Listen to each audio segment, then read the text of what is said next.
When I graduated from the University of Western Ontario with my freshly minted bachelor's degree in music, theory, and composition with honors, I decided to randomly send out my resume. I'm not sure where I got the idea, not sure why I did it, and I have no idea what I expected would happen. Not a lot of companies are out there looking for composers. To be honest with you, I'm not even sure who all I sent it out to, but I do have a memory of one of the responses I received. It was from a large international musical instrument company, the one that starts with an R. They actually called, and the voice on the phone said, "We've looked at your resume and we'd love to have a chance to sit down and chat with you about your future." I was super stoked. I mean, I totally dressed up with a tie and everything, took the long drive into their corporate offices for an interview. If I recall correctly, the interview lasted more than 2 hours.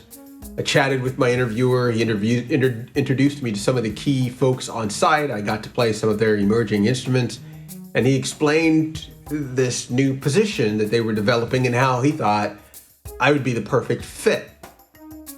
I don't know if you've ever had a dream opportunity land in your lap. I mean, it was perfect. There was only one small problem for me.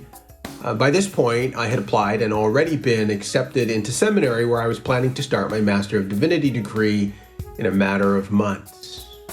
My giftedness and suitability for ministry had been recognized, affirmed, and reaffirmed. I was already serving as a music minister at my small home church. My family and I had been involved in ministry for years. And I mean, really, is there any greater call than to give your life to full-time ministry? I remember sitting in my car in that corporate parking lot after basically being offered my dream job and telling God, "You're going to have to take this opportunity away. You're going to have to take it off the table. You, God, will have to remove it. I can't say no to this. If you want me to go into ministry, you are going to have to intervene here." For years, every time I told this story, I told it as an example of how God sometimes asks us to give things up for the sake of his kingdom. You know, a modern day account of the story of the rich young ruler. You know, go sell everything you have, give it to the poor, come and follow me. Have you ever had God ask you to give up a dream?